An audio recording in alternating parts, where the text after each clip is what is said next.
IPL next season అంటే 2025 season గాను కొన్ని సంచలనమైనటువంటి నిర్ణయాలు తీసుకోబోతున్నారు కొంతమంది స్టార్ ప్లేయర్స్ అని చెప్పి కూడా తెలుస్తుంది మనకి. అయితే పోయినసారి కూడా మనకి ఇదే విధంగా రోహిత్ శర్మను తప్పించి హార్దిక్ పాండ్యాకి ముంబై ఇండియన్స్ క్యాప్టెన్సీ అప్పచెప్పారు అంబానీస్ వాళ్ళు. అయితే అట్టడుగు స్థానంలో నిలిచింది లాస్ట్ టైం ముంబై ఇండియన్స్. అయితే ఈసారి మెగా ఆక్షన్ ఉంది, అడ్జస్ట్మెంట్స్ కాకుండా ఈసారి మెగా ఆక్షన్ అంటే ఒక్క ఫారిన్ ప్లేయర్ని రిటైన్ చేసుకోవచ్చు, 4 ఇండియన్ ప్లేయర్స్ని రిటైన్ చేసుకోవచ్చు. తక్కిన వాళ్ళందరూ కూడా ఆక్షన్లోకి వస్తారు, మెగా పూల్లోకి వస్తారు అందరు కూడా.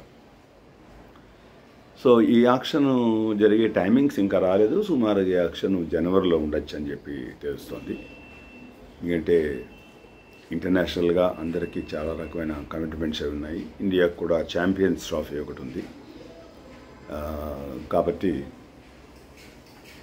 అయితే జరగబోయే కొన్ని ఏంటంటే రిషబ్ పంత్ ఇప్పుడు ఢిల్లీకి పోయిన సంవత్సరం ఆడకపోయినప్పటికీ అంటే యాక్సిడెంట్ మూలంగా కాలుకు దెబ్బ తగిలింది, ఫ్రాక్చర్ అయింది, రికవర్ అయిన తర్వాత ఇండియాకు ఆడుతున్నట్టు తిరిగి అతను శ్రేయస్ అయ్యర్ నుంచి కెప్టెన్సీ అందిపుచ్చుకున్నాడు ఢిల్లీ క్యాపిటల్స్కి. కానీ అతను ఈసారి ఢిల్లీ క్యాపిటల్స్కి అందుబాటులో ఉండకపోవచ్చు అనే వార్తలు వస్తున్నాయి. ఒకవేళ చెన్నై సూపర్ కింగ్స్కి ధోనిగా ఆడకపోతే 50-50 ఛాన్సెస్. ధోనిగా ఆడకపోతే రిషబ్ పంత్ ధోనికి వికెట్ కీపర్ బ్యాటర్గా వచ్చే అవకాశాలు మెండుగా కనపడుతున్నాయి. సో అదొక మేజర్ ఆక్షన్ డీల్ కావచ్చు. రిషబ్ పంత్ గురించి ఎంతైనా డబ్బు పెట్టేందుకు రెడీగా ఉంటారు సిఎస్కే వాళ్ళు. ఇకపోతే ఇప్పుడు కేకేఆర్కి మెంటర్గా ఉన్నటువంటి, అతనికి అసిస్టెంట్గా ఉన్నటువంటి గౌతమ్ గంభీర్ ఇండియాకి హెడ్ కోచ్ అయ్యాడు. అట్లాగే 10 డేస్ కాటే జూనియర్గా ఉన్న గంభీర్కి జూనియర్గా ఉన్న కేకేఆర్కి అతను ఇండియన్ టీంకి కూడా అసిస్టెంట్ కోచ్గా జాయిన్ అయినట్టు కూడా తెలిసింది మనకి.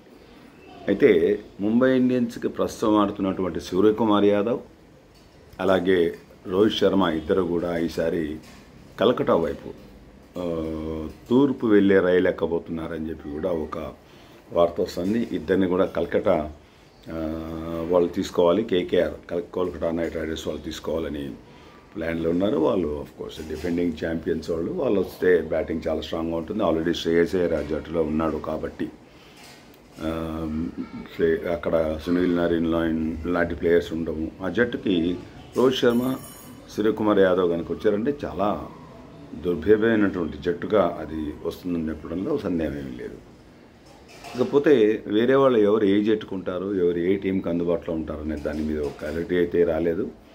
కానీ తప్పకుండా మనకు తెలుస్తున్న వార్తలు ఏంటంటే మెగా ఆక్షన్లో ఈసారి అభిషేక్ శర్మకి విపరీతమైన ధర పెరిగే అవసరం ఉంది.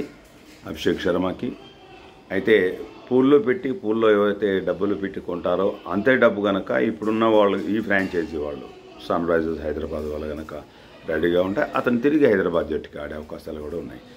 ఏదైనా కూడా ఈసారి మరి ఐపీఎల్లో సంచలనాలు నమోదయ్యే అవకాశాలు చాలా ఉన్నాయి. ఇది ప్లేయర్స్ ఆక్షన్ టైంలో, గేమ్ టైంలో కాదు, ఆక్షన్ టైంలో చూద్దాం ఎప్పుడు జరుగుతాయో. చాలా ఇంట్రెస్టింగ్గా ఉండబోతుంది.